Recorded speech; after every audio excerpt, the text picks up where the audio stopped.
Surat union ছাত্রদল ফাউন্ডেশনের উদ্যোগে football বিতরণ।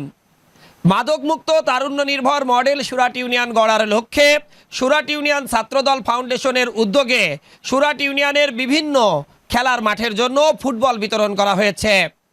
আজ বিকালে সুরাট বাজারে অবস্থিত বাকের আলী মাধ্যমিক বিদ্যালয়ের খেলার মাঠে এই ক্রীড়া সামগ্রী ও ফুটবল বিতরণ করা হয়।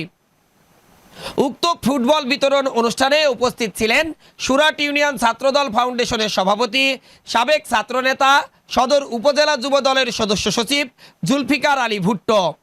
এ সময় আরও উপস্থিত ছিলেন সুরাট ইউনিয়ন ছাত্রদল ফাউন্ডেশনের সাধারণ সম্পাদক, সাবেক ছাত্রনেতা প্রভাষক আল মামুন।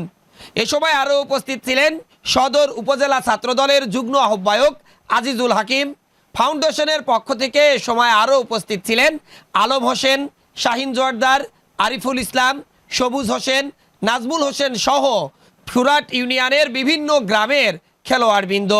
সুরাট ইউনিয়নে না, সারা বাংলাদেশের বাস্তবতায় আজকে যে যুব সমাজ মাদকের আঁকড়ায় পরিণত হয়েছে, আমরা সুরাট ইউনিয়ন ছাত্রদল ফাউন্ডেশন আমরা সর্বোত্তক চেষ্টা করছি যাতে এই মাদক থেকে যারা জুনিয়র ব্যাচ বা যারা ছাত্র বা যুবক আছে, আমরা সবাই ফুটবলকে আঁকড়ে ধরি, মাদককে না বলি, সুষ্ঠু ধারার সমাজ গড়ি।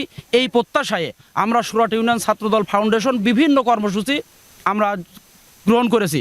ইতিমধ্যে জানেন তারই ধারাবাহিকতা আজকের এই সুরাট ইউনিয়ন ছাত্রদল ফাউন্ডেশনের পক্ষ থেকে বিভিন্ন গ্রামে ফুটবল বিতরণ। আমরা আগামীতে আরও ভালো ভালো যে সমস্ত কর্মসূচি গ্রহণ করা দরকার, আমরা ইউনিয়ন ছাত্রদল ফাউন্ডেশন সেই সমস্ত কর্মসূচিগুলো আগামীতে আমরা নেব। Next report, eagle TV news.